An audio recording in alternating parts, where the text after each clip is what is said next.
एक साधु हमेशा मौन रहते हैं और बहुत दिनों तक मौन थे। एक दिन साधु के मन में आया कि चलो गांव की ओर। मौनी साधु जो थे वो गांव में पहुंचे और गांव में जाकर आवाज लगाने लगे कि कोई कब्र खाली है क्या, कोई कब्र खाली है क्या। आगे से एक सेठ आ रहा था, वो भी आवाज लगाते आ रहा, कोई मुर्दा है क्या, कोई मुर्दा है क्या।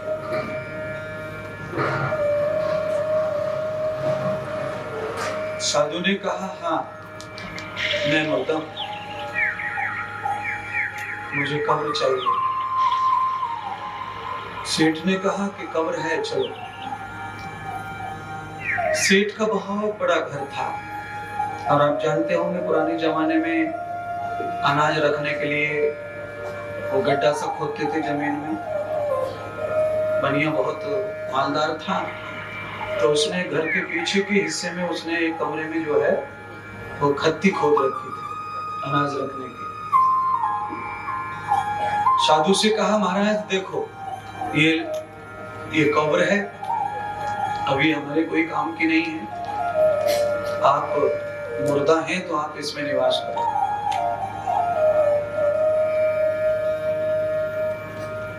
साधु ने उस कब्र में जगह बना ली, निवास कर लिया, दिन भर उसमें रहे। और जैसे ही रात हुई सब लोग सो गए। सेठ के घर में अचानक डाका पड़ गया, चोरी हो गई।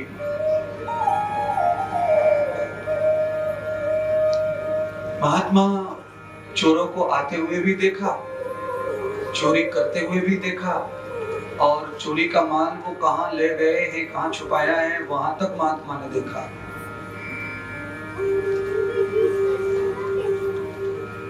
सुबह हुआ तो तहलका मच गया, घर में सामान सब गायब था, सोना चांदी सब खत्म।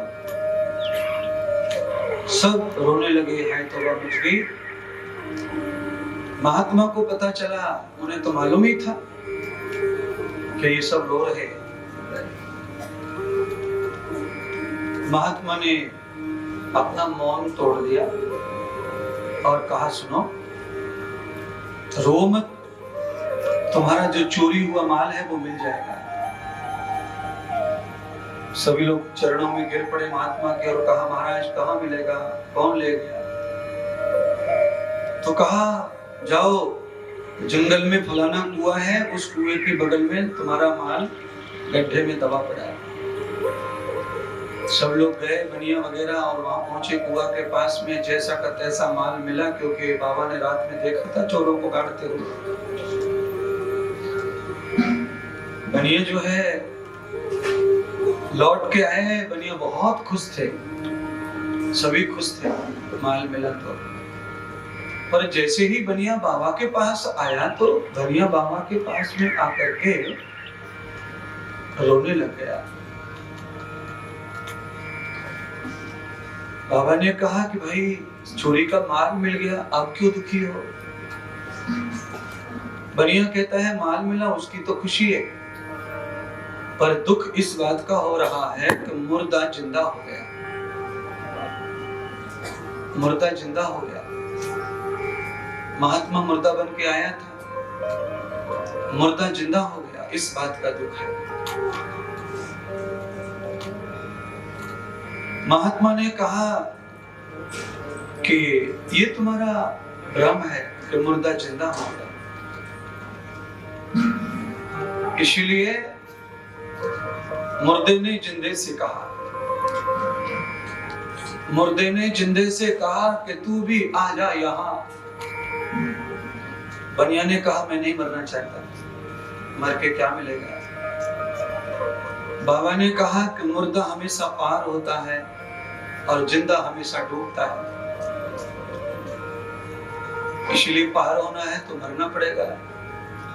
और जिंदा रहोगे तो डूबना पड़ेगा।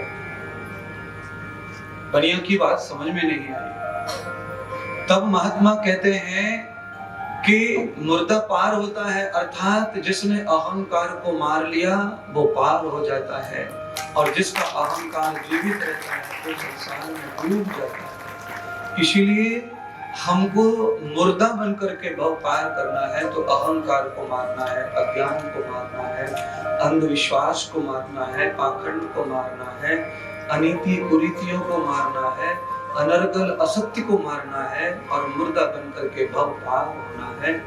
ऐसा महात्मा ने बनिया को उपदेश किया। मैं स्नान कर रहा था अभी तो मुझे ये संकेत हुआ कि आज जाते ही मुझे ये दृष्टांत सुनाना चाहिए।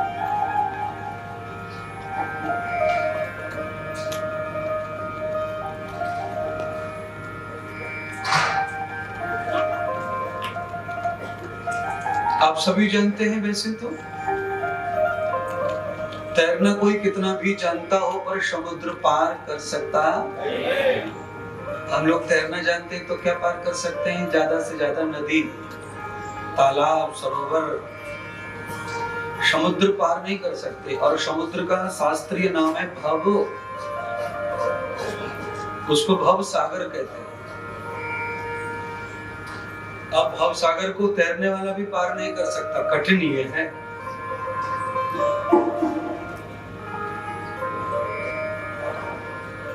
और आप मरे हुए आदमी को सागर में डाल दो, सागर की कितनी भी तेज लहरें हों पर उसे डुबा सकती डुबा नहीं सकती।